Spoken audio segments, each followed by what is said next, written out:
Not once in this discovery algorithm did YouTube mention the word subscribers. I'm not going to add anything to that, I'm just putting it out there.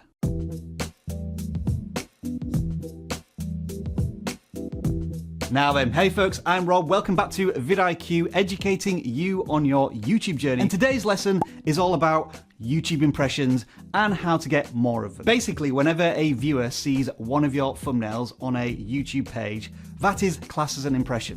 It's essentially free advertising from YouTube, and you want as much of it as possible. Now, once again, YouTube, in a recent video from the awesome Creator Insider team, have essentially exposed how this works. So for full disclosure, I don't want to take complete credit for everything I'm about to say. I'm going to reference a lot of it from the Creator Insider video, but at the same time, when I did this previously, our video got more views than the Creator Insider video. So I feel as if I'm helping spread the gospel about how the YouTube algorithms really work. YouTube, Creator Insider, you're welcome. You can review how many impressions your videos are getting through the YouTube Studio. And there is a little bit of insight here into how discovery works, as YouTube states.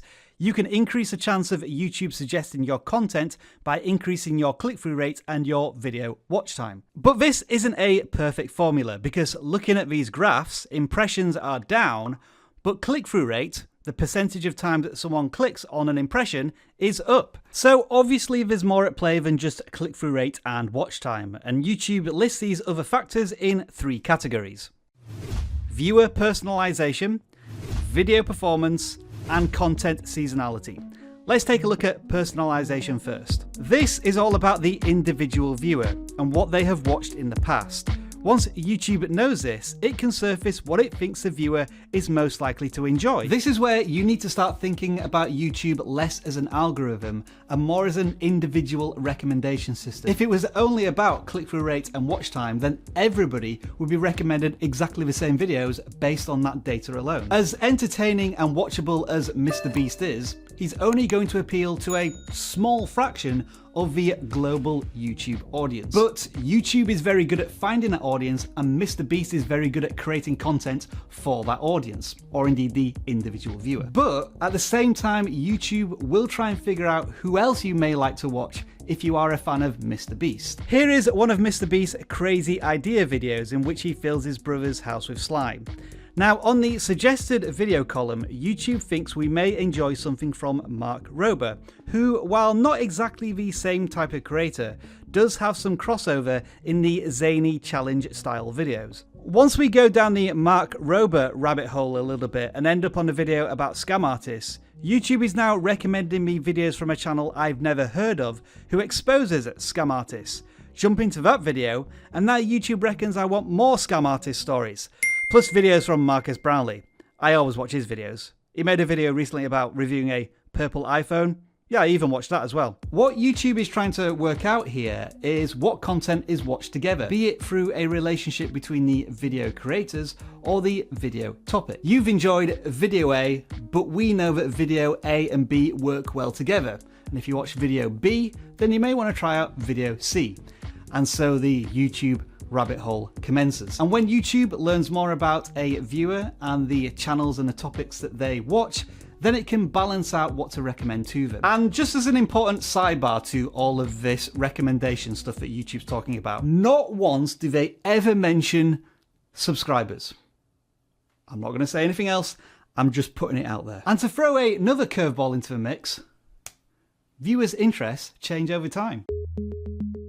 This Google Trends graph shows interest over time for 3 of the most popular video games in the last decade: Minecraft, Roblox, and Fortnite. It is inevitable that trends rise and fall over time, even more so at an individual level. It is therefore important for you as a creator to be sensitive to those changes in interest. This is where returning viewer data is invaluable. You may develop an audience for a topic, and that audience may stay because they are as passionate about the topic as you, or love you as a creator. But that doesn't mean the rest of the world still shares that same interest, and YouTube has a hard time finding a new audience. And so again, that might be a reason why, yes, you do get high click-through rate and you do get high watch time, but no increase in impressions, because YouTube can't connect your content to other content that viewers may like to watch. Let me give you another quick gaming example. Among Us was certainly the YouTube game of 2020, but its interest is waning fast. And 3D animator Jake Fellman recognised this, even though Among Us had catapulted his channel to millions of subscribers and billions of views. So he pivoted from Among Us 3D animation to Minecraft animation. It took a while for his existing audience to adjust and for YouTube to find that eternally massive Minecraft audience, but the numbers prove it was the right decision. So this is the area of discovery you're probably most familiar with because it all directly relates to the performance of your videos. YouTube is looking at what viewers do when they are offered a video, and along with click-through rate, they observe viewer feedback. Here's my question though, does anybody actually click on these? I would assume relatively few do, in which case do they carry a lot of weight in the YouTube recommendation system.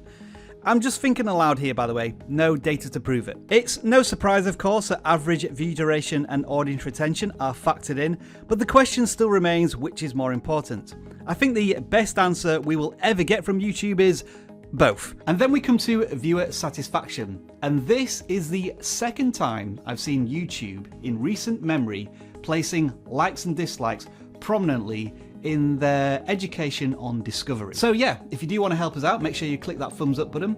But I would have thought comments would be a far more valuable indicator in terms of viewer satisfaction. I mean, tapping a button takes less than a second, but thinking about what you're going to write and then writing it takes 10 times as long.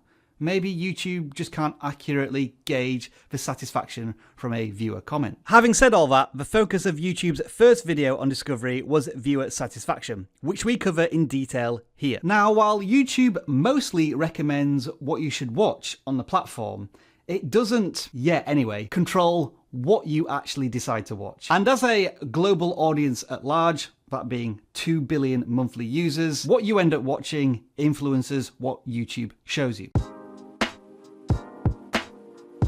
These external factors YouTube can't really control, and while we've already discussed changing topic interests over time, one thing creators sometimes fail to recognise is competition within their video topic. This is where we can start to explore the exciting idea of untapped topic niches. If you drill down into a niche enough and create content on a very consistent basis, yes, you may find a smaller audience, but the competition within that topic could be minuscule, which allows you to dominate. Does anyone remember Age of Empires 2?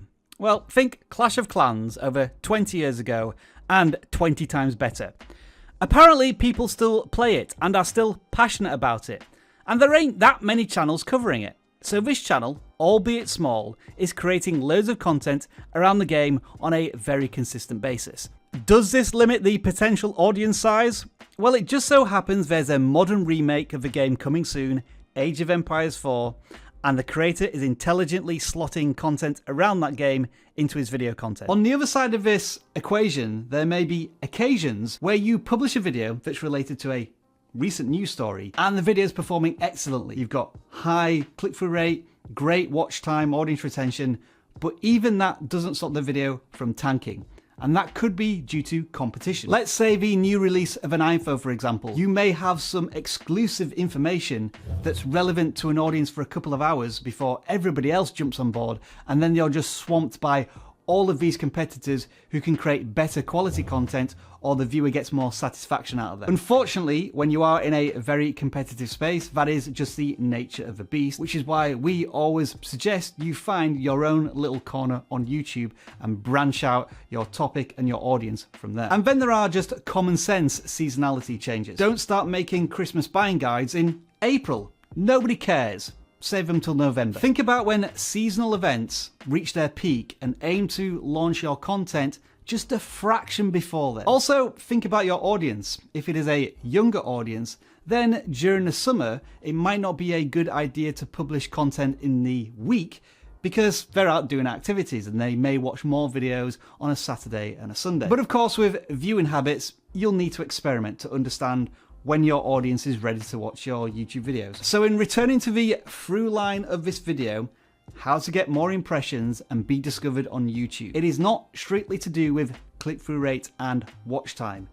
It is about you I'm not talking to you, the creator, right now. I'm talking to you, the viewer. If you can understand what your viewer wants to watch, how it relates to other content on YouTube, and when they want to watch it, and how to satisfy that viewer, then you're on the right track. And with that, I'll see you in the next one. I have no idea what this has got to do with baseball in any way, shape, or form.